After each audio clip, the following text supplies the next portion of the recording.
너희가 이 모든 법도를 듣고 지켜 행하면 내 하나님 여호와께서 내 조상들에게 맹세하신 언약을 지켜 내게 인애를 베푸실 것이라. 곧 너를 사랑하시고 복을 주사 너를 번성하게 하시되 내게 주리라고 내 조상들에게 맹세하신 땅에서 내 소생에게 은혜를 베푸시며 내 토지 소산과 곡식과 포도주와 기름을 풍성하게 하시고 내 소와 양을 번식하게 하시리니 내가 복을 받음이 만민보다 훨씬 더하여 너희 중에 남녀와 너희의 짐승의 암수에 생육하지 못함이 없을 것이며 여호와께서 또 모든 질병을 내게서 멀리하사 너희가 아는 애굽의 악질에 걸리지 않게 하시고 너를 미워하는 모든 자에게 걸리게 하실 것이라. 내 하나님 여호와께서 내게 넘겨주신 모든 민족을 내 눈이 긍휼히 여기지 말고 진멸하며 그들의 신을 섬기지 말라. 그것이 내게 올무가 되리라. 아멘. 오늘은 이 말씀을 가지고 약속대로 이루심이라고 하는 그런 말씀의 제목으로 함께 말씀을 나눠보려고 합니다. 오늘 본문 말씀은 하나님의 계명을 지키고 순종하는 자에게 내리시는 은혜와 복에 대해서 말씀해 줍니다. 하나님께서 우리에게 약속하신 복은 먼 미래 일에만 국한되어 있지 않습니다. 하나님께서는 크게 세 가지 측면에서 우리에게 복을 약속하셨습니다. 그 첫째는 물질적인 복입니다. 하나님께 그래서 이 물질적인 복도 하나님께 우리에게 약속하고 있어요. 두 번째는 육신과 건강의 복입니다. 세 번째는 전쟁과 안보를 포함한 사회적인 평안의 복을 하나님께서 우리에게 약속을 하고 있습니다.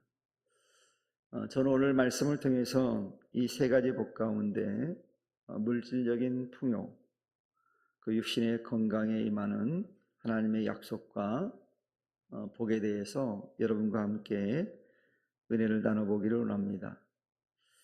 우리가 물질의 주인인 하나님에 대해서 하나님을 인정하고 고백하게 되질 때 우리에게 풍성한 하나님의 은혜가 임하게 됩니다. 우리 하나님께 이스라엘 백성들이 하나님의 계명을 준행하고 말씀에 순종하는 삶을 살 때 당대뿐만 아니라 그의 후손들에게까지 이 번성함과 물질적인 풍성함을 주시겠다라고 말씀하고 있어요. 내가 어떻게 믿음 생활하느냐? 그래서 우리에 따라서 우리의 후손들이 복이 달려있다는 것을 잘 말해주고 있습니다. 내가 잘 믿어야 됩니다. 내가 하나님 잘 섬겨야 됩니다. 그 대표적인 예를 우리는 다윗 왕의 모습에서 우리가 찾아볼 수가 있습니다. 우리가 잘 알고 있듯이 다윗 왕 때문에 이제 남유다가 그의 후손들을 통해서 계속 왕가가 되어서 왕의 후손들이 되어서 왕을 이어가는 모습을 보게 되어집니다. 솔로몬이 하나님을 배반하고 우상 숭배했음에도 불구하고 그의 아버지 다윗 가닥에 그 나라 왕족만큼은 하나님께서 유지시켜줬던 것을 보게 되어집니다. 반면에 북이스라엘은 어떻습니까? 그들은 19왕족 가운데 거의 모든 왕조가 계속 바뀌어졌어요. 그래서 한 가문을 통해서 이루어간 게 아니라 여러 가문들을 통해서 이 나라를 이끌게 가게 했던 것을 보게 되어집니다. 하지만 남유다만큼은 하나님이 약속하신 대로 다윗의 후손을 통해서 이어가게 하셨음을 보게 되어집니다. 이걸 통해서 우리의 신앙이 얼마나 중요한가, 우리의 믿음이 얼마나 중요한가, 우리가 하나님께 받은 복이 얼마나 중요한가 하는 것을 우리는 깨닫게 되어집니다. 특별히 하나님께서 이스라엘 백성들에게 그들이 말씀대로 살면 약속의 땅 가나안 땅에 들어가는 것은 물론이고 그 땅에서 거두는 곡식, 포도주와 기름이 풍성하게 될 것이다 라고 말씀을 하고 있어요. 그뿐만 아니라 소와 양이 번성해서 또 그들이 받는 복이 세상 모든 만민이 받는 복보다 더 뛰어나게 될 것이다 이렇게 말씀하고 있어요. 만민이 누굽니까? 믿지 않는 사람도 하나님 주시는 복이 있습니다. 즉 일반적인 은총이 있어요. 기본적인 복이 다 있습니다. 믿는 사람에게 주는 게 아니라 하나님 이 땅의 모든 사람들을 사랑하시기 때문에 믿지 않는 자에게도 하나님 기본적인 복을 주시지만 믿는 자에게는 더 뛰어나게 할 것이라고 말씀하고 있습니다. 더 큰 축복을 주겠다는 말씀이죠. 믿는 자에게는 특별한 은총을 하나님께 주시겠다는 얘기예요. 그 여러분들은 우리는 특별한 은총을 받은 존재들입니다. 이게 다르다는 거예요. 같이 하나님 은혜 안에 있지만 특별히 다른 존재라고 우리에게 말씀하고 있는 거예요. 특별히 우리가 여기서 반드시 기억해야 될 사실이 하나 있습니다. 그건 뭐냐면 여호와 하나님은 온 땅의 주인일 뿐만 아니라 모든 농작물, 가축의 번식과 성장을 주관하는 분이라는 점이에요. 그래서 하나님께 돌보지 않으면 아무리 인간이 가진 수단과 방법을 다 동원한다 할지라도 아무런 소용이 없는 거예요. 그래서 하나님께 때를 따라 비를 내려주시고 햇빛을 주실 때 잘 연글거거든요. 그래서 가을에는 어때요? 가을엔 낮에는 햇빛이 뜨거워야 됩니다. 그래야만 이 곡식이 잘 맺거든요. 그런데 낮이 따뜻하지 않고 뜨겁지 않으면 곡식이 열매를 맺지 못해요. 그래서 풍성한 수확을 거둘 수 없거든요. 그래서 우리가 노력하면 될 것 같지만 안 되는 경우들이 참 많아요. 제가 농촌에 목회할 때 저희 교회 앞에 3,000평이나 되는 밭이 있었어요. 그냥 너무 잘합니다. 그들이 얼마나 그 곡식을 심어서 얼마나 노력하는지를 압니다. 뭐 새벽기도 갈 때 같이 그들 나와요. 오히려 더 빨리 나와요. 그래서 물을 주기도 하고 비료도 뿌리기도 하고 거름을 주기도 하고. 물론 거름을 줄 때는 저희는 별로 안 좋았어요. 왜냐하면 거름 냄새가 아주 진동하거든요. 그때 제가 서울도 가끔 자주 왔기 때문에 양복을 입고 오면 서울 지하철 타면 아주 미안했어요. 왜요? 거름 냄새가 막 나는 거예요. 오죽했으면 제가 그 거름을 할 때 그분한테 부탁을 했어요. 빨리 뒤집는다고 그러거든요. 흙하고 섞는 거 좀 빨리 해주면 안 되냐고. 못 살겠다고. 그랬더니 이제 아는 분이니까 딴 데보다 빨리 이거 해주시더라고요. 그럼 좀 나아요. 근데도 아주 지독했어요. 그런 수고도 하고 그 물도 주고 매일같이 와서 보살펴요. 그러면 잘 돼야 되잖아요. 근데 어떨 때는 쫄딱 망하는 걸 봤어요. 3,000평의 눈에 아무것도 수확을 못하는 거예요. 그 손해가 얼마나 큰지 아십니까? 심을 때 많은 인건비도 들었죠. 그뿐이에요. 거름, 비료, 자기 수고 하나도 못 거두는 거예요. 하나님께서 적절하게 돌보지 않으면 그 식물도 수확할 수가 없는 거예요. 그래서 우리가 아무리 우리의 방법, 아무리 좋은 그런 과학적인 방법을 동원한다 할지라도 소용이 없게 되는 경우가 있어요. 잘 지었지만 예를 들어서 농사는 아주 잘 됐어요. 근데 값이 툭 떨어지면 성공한 거예요? 실패한 거예요? 그것도 실패한 거예요. 가격도 잘 받아야 되거든요. 어떨 때는 뭐 보니까 막 폭등을 하는 경우가 있어요. 폭등. 제가 섬기는 교회 성도들 가운데도 생강 농사를 짓는 분이 있어요. 생강. 어느 애는 그냥 엄청 벌었다고 자랑해요. 어느 애는 말을 안 해. 말 안 할 때는 언제예요? 망한 거죠. 서산 생강 유명합니다. 마늘도 유명하고. 근데도 그렇다니까요. 하나님께서 간섭해 주지 않으면 아무 소용이 없는 거예요. 그 여러분, 우리에게 가장 필요한 게 뭐겠습니까? 내 인생의 진짜 주인이 누구인지를 알아야 돼요. 이거 바로 알아야 됩니다.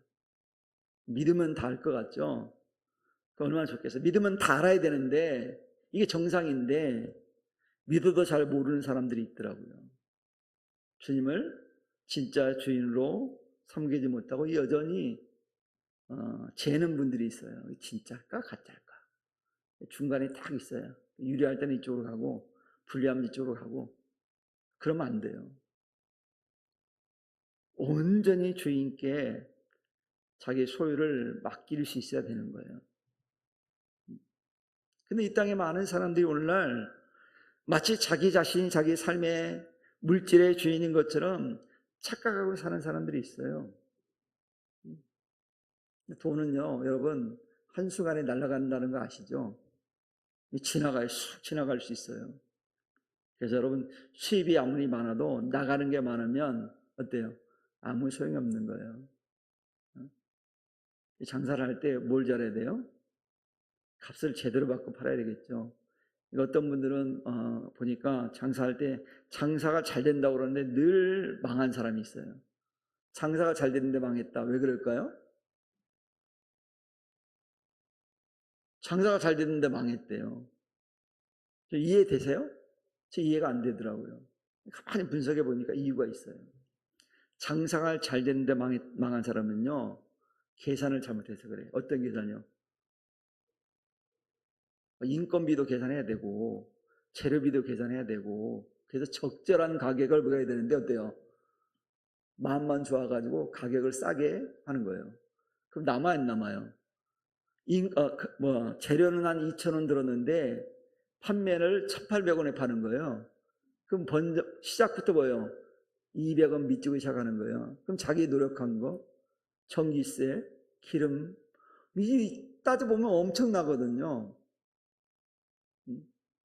제가 예전에 그 후배 중에 건축하는 친구가 있는데, 좀 교회 뭔 일이 있어서 좀 해달라고 그랬더니 해줬거든요. 그래서 제가 너 이렇게 하면 손해보는 거 아니냐? 그랬더니 손해볼 리가 있나요? 선배님 그러더라고요. 왜? 그랬더니 하는 말이 그러더라고요. 선배님, 이 물건을 사올 때 그 물건의 그 재료에 다 인건비가 포함된다는 거예요. 그래서 네가 손해보는 게 아니구나. 그래서 아무 말도 안 했어요. 그때. 그래서 그 얘기를 듣고 나서 장사하는 사람들이 손해보고 준다는 말이 거짓말이구나. 아니, 후배도 선배한테 그렇게 하더라니까요. 정말 싸게는 하긴 했어요. 왜? 진짜 자기 기본적인, 거기에 또 인건비를 붙이거든요. 그 붙이는 인건비는 안 붙였으니까. 재료비 인건비만 받아갔으니까. 그래서 알았잖아요. 그래서 그렇구나. 여러분들이 그걸 잘 알아야 됩니다. 그런 것도. 그래서 우리가 착각하면 안 돼요. 제대로 알고 있어야 돼요. 내 주인이 누구인지를 분명히 알아야 되는 거예요. 엉뚱한 데 충성하면 안 되잖아요. 하나 일화를 제가 소개하면 이런 재미있는 일화가 있습니다. 미국의 자동차 산업의 중심지가 어디냐면 디트로이트입니다. 디트로이트의 추운 겨울날 아침에 아주 베테랑 자동차 정비사가 살고 있었는데, 이 사람이 출근길에 차가 고장이 난 거예요. 자, 여러분, 출근길에 고장 났으니 이거 심각하잖아요. 길가에 어쩔 수 없이 세웠어요. 정비사잖아요. 최고의 정비사라니까요.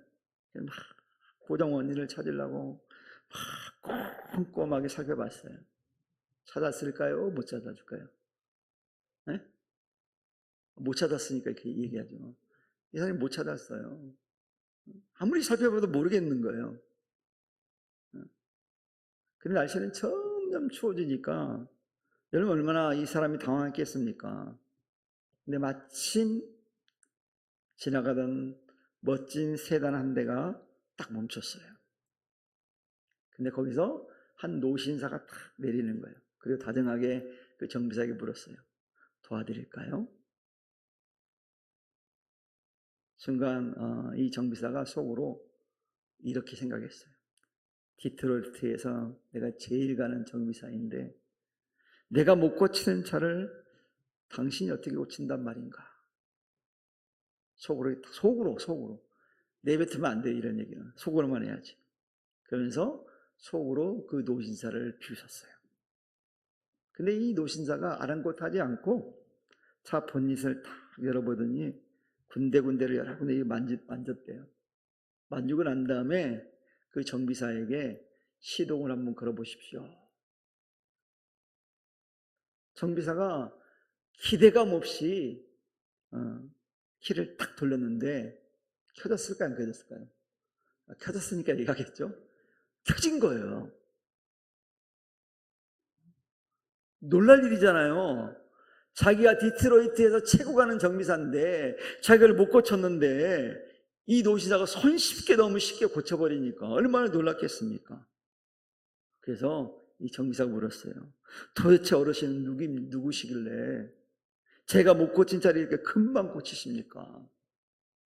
그랬더니 이 노신사가 인자한 미소를 탁 지으면서 말했을까 안 했을까요?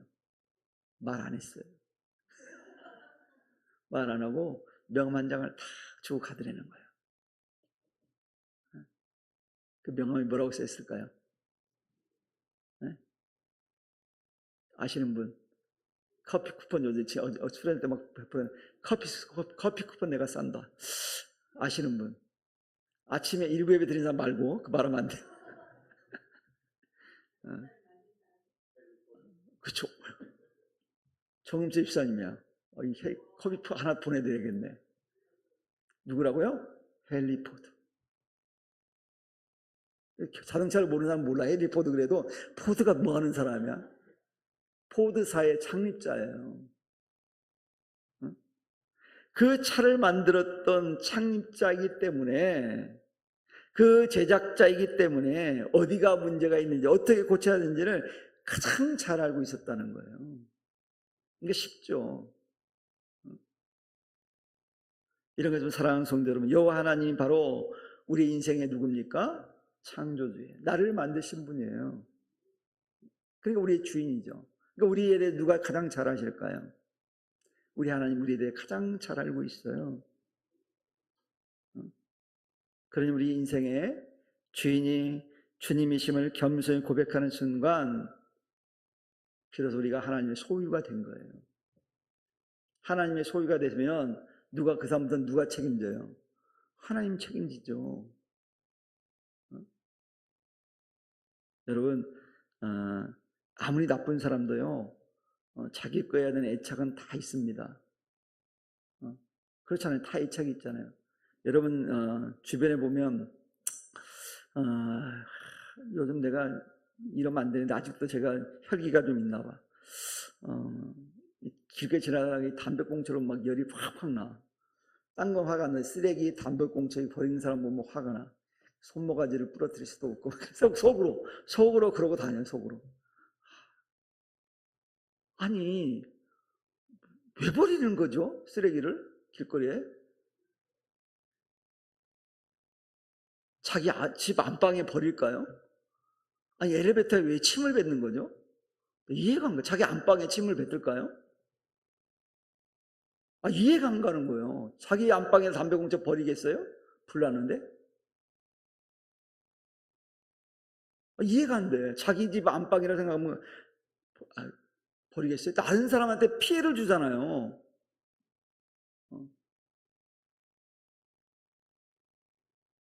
오늘 아침 새벽기도 끝나고 가는데 뒤로 이렇게 가는데 이제 비가 왔잖아 저기. 그 안에 담배꽁초를 이렇게 많이 버려놨는지 거기 금면 이렇게 써있거든. 금면.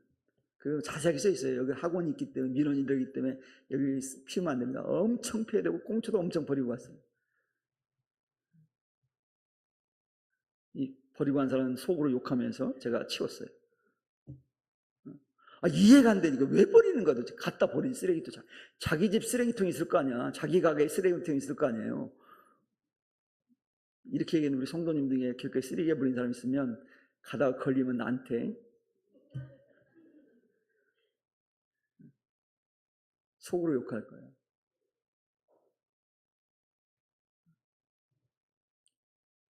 그래서 자기 방해를 안 할 거 아니에요. 자기 소유니까. 아낄 거 아니에요. 자기 거니까. 하나님도 그렇다는 거예요. 하나님의 소유가 된 순간부터는 하나님께서 우리 머리털 하나도 상하지 않게 하나님이 지키시고 보호하시는 거예요. 그리고 하나님이 우리가 필요한 거 모르시겠어요? 무엇이 필요한지 너무 잘 알고 있어요. 그리고 언제 주는 것이 가장 좋은 것인지 하나님만큼 잘 아는 분 없어요. 여러분 기도했는데 안 준다? 기다려 보세요. 필요할 때 하나님이 반드시 적절한 시기에 주실 겁니다. 왜요? 하나님 우리 주인이잖아요. 내가 필요한데 지금 줘도 별로 필요가 없을 것 같으니까 안 주시는 거예요. 제가 이 타블렛 PC를 오래 써가지고 하나 갖고 싶은데 하나님이 안 주시거든요. 내가 보니까 아직까지는 이거 쓸만하니까 안 주시는 것 같아요. 이 망가지거나 더 필요하다 그러면 주실 것 같아요. 저는 이거 가지고 설교하니까 온 거를 여기다 작성해 하니까 제가 없으면 설교가 안 되잖아요. 하나님 주실 거예요. 하나님 잘 아신다고요. 아직까지 필요 없으니까 안 주시는 거예요. 여러분 주님께서 마태복음 6장에서 6장은 산상수훈의 말씀인데 주님 이런 얘기를 합니다. 너희 중에 누가 염려함으로 그 길을 한 자라도 더할 수 있겠느냐 그랬거든요. 근데 조금도 염난다고 해서 키를 우리가 자라게 할 수 있는 능력이 없다는 우리에게는.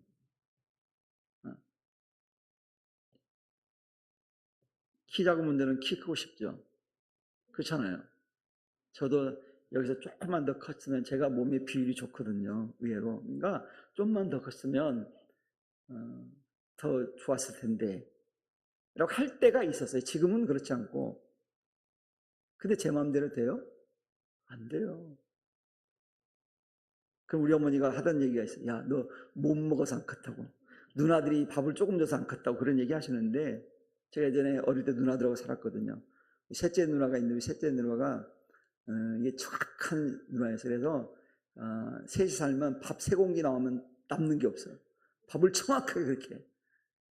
더 이상 먹을 수가 없어요. 제가 한참 먹어야 될 때인데도 딱 저희 막내하고 누나하고 셋째 누나 저하고 우리 형하고 넷이 살았는데 밥 4그릇 나오면 없어 더 이상. 그래서 우리 어머니가 늘 편지하면 그렇게 편지했어요. 셋째 누나한테. 영원히 밥을 많이 줘라. 편지 내용이. 아니까. 우리 누나가 어떤 사람인지 아니까. 근데 여러분 우리가 힘쓴다고 해서 키가 할 수 있을까요? 안 그래요. 성경이 그렇게 말하고 있잖아요. 그러면 쭉 지난 다음에 뭐라고 말씀하냐면 이렇게 오늘 있다가 내일 아궁이에 던져지는 들풀도 입히시거든 하물며 너희일까 보냐. 들풀도 입히신 하나님인데 내 소유인 너희를 그냥 놔두겠느냐 그 얘기예요. 그리고 그 말씀하신 다음에 뭐라고 말씀하냐면 그러므로 염려하여 이르기를 무엇을 먹을까 무엇을 마실까 무엇을 입을까 염려하지 말라. 이는 다 이방인들이 구하는 것이라. 너희 하늘 아버지께서 이 모든 것이 너희에게 있어야 될 줄을 아시느니라 이렇게 말씀하셨어요. 우리 필요한 걸 아신다는 거예요. 그러면서 그런즉 너희는 먼저 그의 나라와 그의 의를 구하라. 그거가 아니라 먼저 하나님 섬기고 하나님 예배하고 하나님 영광 돌리는 일이 가장 첫 번째다. 하나님 잘 섬겨라. 하나님 잘 믿어라 그래요. 그리하면 이 모든 것을 너에게 더하시리라고 말씀했어요. 그럼 여러분 열심히 기도했는데 열심히 기도한 것 같은데 열심히 신앙생활을 한 것 같은데 하나님이 주시지 않으면 하나님이 문제가 있어요? 우리가 문제가 있어요? 하나님은 문제 없어요. 하나님 늘 뭐요? 풍성하게 가지고 있어요. 언제든지 줄 수 있어요. 그런데 내가 준비가 안 된 거예요. 내가 준비하고 있으면 하나님 주실 거예요. 뭘 해야 돼요? 준비를 해야 돼요. 어떻게 해요? 하나님이 원하시는 대로 하나님 마음에 들도록 준비가 되어 있어야 돼요. 이런 만물의 주인이신 하나님께서 오늘 이처럼 말씀하셨다면 우리 이 말씀을 믿고 신뢰하고 순종해야 되지 않겠어요? 이런 믿음을 가져야 되지 않겠어요? 그러면 하나님께서 그런 믿음을 가지면 이 땅에 우리가 사는 동안 우리를 번성하게 하시고 우리의 소유를 풍성하게 채우실 겁니다. 이런 은혜가 오늘 여러분과 저에게 있기를 주님의 이름으로 축원합니다. 아니, 좀 믿고 멋지게 좀 살아야 되지 않겠어요? 믿었으면? 그리고 우리 하나님은요, 우리의 건강과 삶의 모든 영역도 책임져 주시는 분이에요. 하나님 물질적인 복만 주시겠어요? 하나님 법을 지키는 자들은 모든 질병으로부터 지켜주시겠다고 약속했어요. 반면에 하나님을 미워하고 거역하는 자들에게는 애굽의 악질이 임하게 할 것이라고 경고하셨어요. 여러분, 우리 하나님은 우리 눈에 보이지 않는 작은 바이러스나 질병, 악질까지도 다스리고 주관하시는 분이 우리 하나님이에요. 여러분, 애굽의 악질이라는 게 뭐예요? 애굽 지역에 예전에 흔하게 있었던 악성 피부병이에요. 옴, 장티푸스, 이질, 천연두, 안질, 흑사병 같은 독한 질병들을 말하고 있어요. 하나님, 이러한 재앙들이 하나님의 백성, 하나님의 소유된 이스라엘에는 임하지 않고 오직 이스라엘을 미워하는 대적자들에게만 임하겠다고 말씀하고 있어요. 즉 오늘날 믿는 자들에게는 임하지 않고 이제 우리를 대적하는 자들에게는 그런 재앙들이 임하게 될 것이라고 말씀하고 있다는 사실이에요. 이 말씀 뭘 얘기하고 싶은 거예요? 하나님이 자기 백성인 이스라엘을 특별히 구별하신다는 거예요. 그리고 그들을 사랑하신다는 거예요. 독점해서 사랑해 주시고 보여 주신다는 그런 뜻이에요. 즉 하나님은 자기 백성에 대해서 절대 방치하지 않으시는 그런 하나님이에요. 모든 우리의 삶에 간섭해 주시겠다는 거예요. 우리의 삶에 간섭해 주신다는 거예요. 아이들이 어릴 때는 부모가 막 챙겨주는 걸 좋아하는데 자라면 간섭하는 걸 싫어합니다. 그래서 모든 걸 자기 마음대로 하려고 그래요. 그렇죠?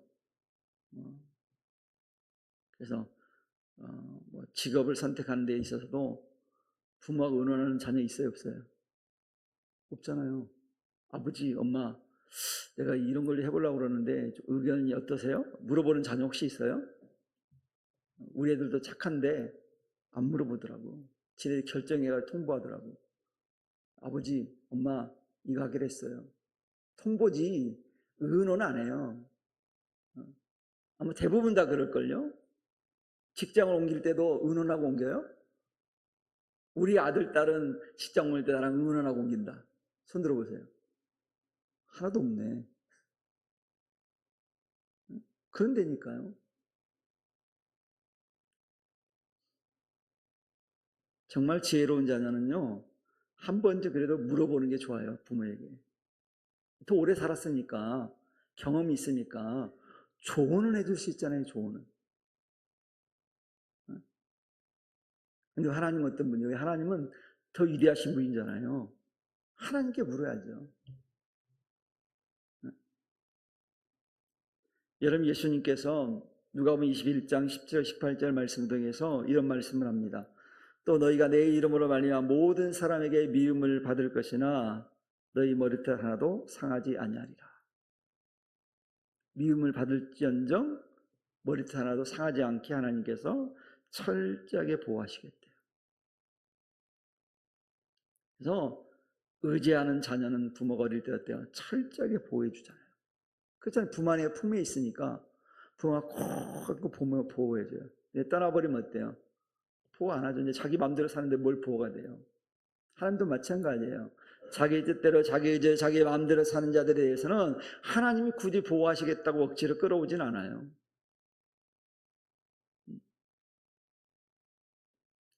그러니 우리가 하나님을 의지하게 되면 하나님이 철저히 우리를 보호하실 거예요.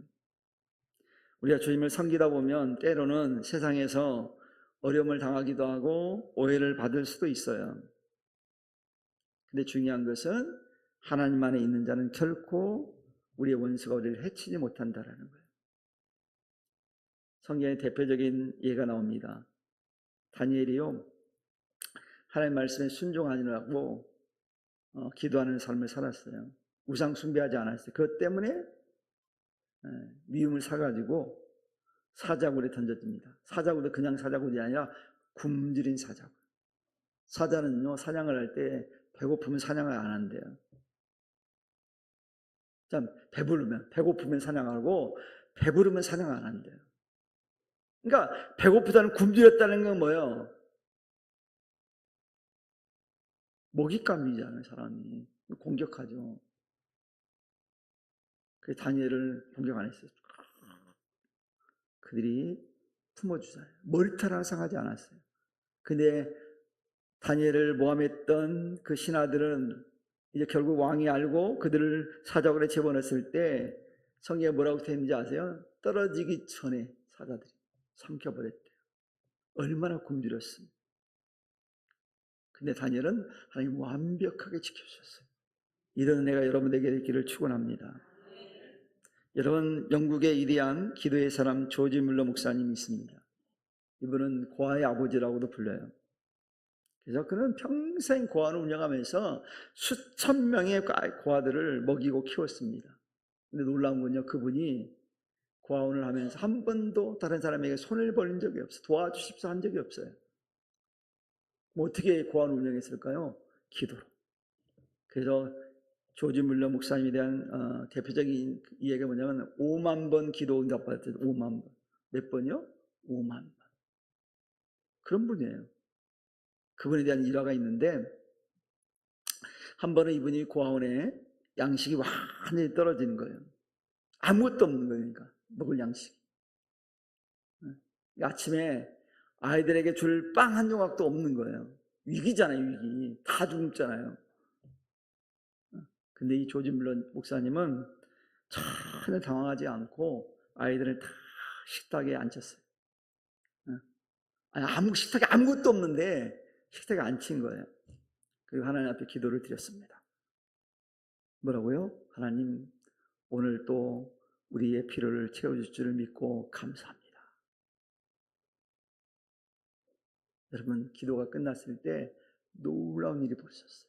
기도가 끝나는 순간 마치자마자 문두린 소리가 났어요.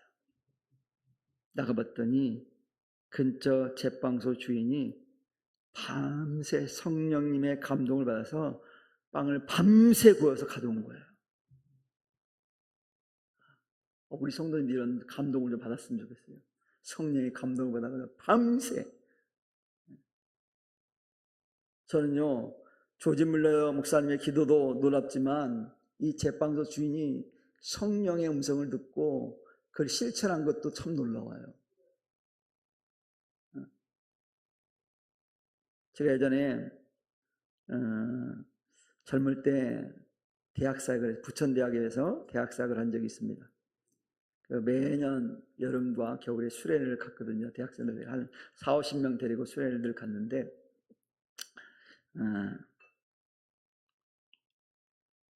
포천에 갔을 때, 포천에 어떤 교회 갔을 때인데 거기는 문제 아들이 참 많았어요. 대학생인데 어느 날 모든 집회가 끝나고 밤에 자려고, 그때는 막 교회에서도 막 잤으니까 교회 이제 장의자에 제가 다 모여 있는데 어떤 한 학생이 동아리 회장이 무릎 꿇고 기도를 하고 있는 거예요. 무슨 기도를 했는지 몰라, 그 학생이. 내가 근데 기도를 하고 있는 거예요. 근데 제가 잠을 잘 수가 없는 거예요. 막 가슴이 뜨거워가지고 뭐 잘 수가 없는 거예요. 그래도 막 무시하고 막 자려고 해도, 아무리 자려고 했어도 성령께 가만두질 않는 거예요. 그래가지고 그 기도하고 있는 학생 옆에 가서 같이 기도하기 시작했어요. 그랬더니 어떤 일이 벌어졌는지 아세요?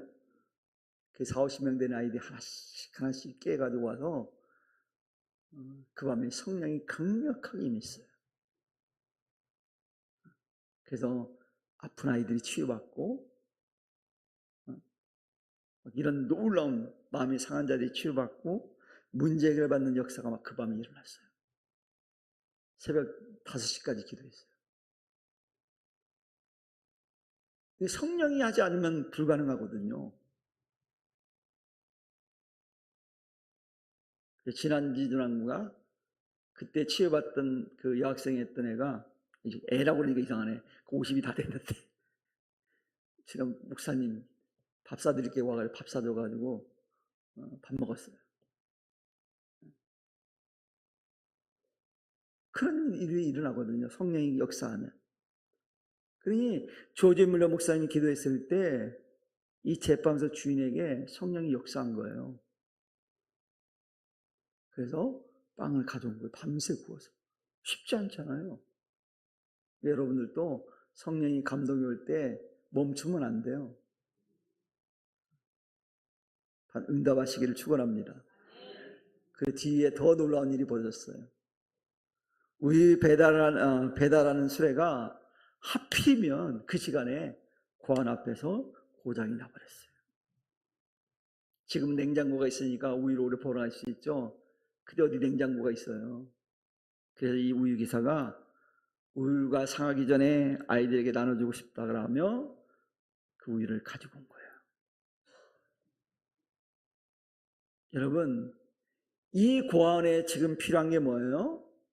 아침 먹을거리잖아요. 하나님 놀랍게 역사하셨어요. 이처럼 하나님은 당신의 백성들에게 필요한 것을 아시고 환경과 상황을 움직여서 완벽하게 보호하시고 채우시는 분이 우리 하나님이에요. 이런 하나님을 믿으시기를 축원합니다. 신명기 32장 9절 10절 말씀은 이렇게 말씀하고 있어요. 여호와의 군깃은 자기 백성이라 야곱은 그의 택하신 기업이로다. 여호와께서 그를 황무지에서 짐승이 부르짖는 광야에서 만나시고 호위하시며 보호하시며 자기의 눈동자같이 지키셨도다라고 말씀하고 있어요. 짐승이 부르짖는 광야에서 만나시고 호위하 지켜주셨대요. 보호하셨대요. 눈동자같이 지켜주셨대요. 이처럼 절망적인 순간 환경 속에도 하나님은 절대 우리를 포기하지 않으시고 버리지 않으시고 예면하지 않으시고 지키시는 하나님이에요. 그의 사랑하는 성도 여러분, 우리의 물질도 우리의 건강도 우리의 가정과 자녀도 모두 만물의 주인이신 하나님의 손에 달려있다는 사실을 믿으시기 바랍니다. 그러니 내 힘과 경험을 의지하는 삶을 내려놓고 우리 인생의 진짜 주인 되신 하나님 앞에 모든 걸 맡기시기를 축원합니다. 그래야 살 길이 있어요. 그래서 하나님 약속을 믿고 온전히 신뢰하고 믿음으로 순종할 때 하나님께서는 그 약속한 물질의 풍요와 건강의 은혜를 주실 거예요. 그리고 눈동자같이 우리를 반드시 지켜주실 겁니다. 이런 일을 체험하는 부평 성산의 모든 성도들 되기를 주님의 이름으로 간절히 축원합니다. 기도하겠습니다. 하나님 감사합니다.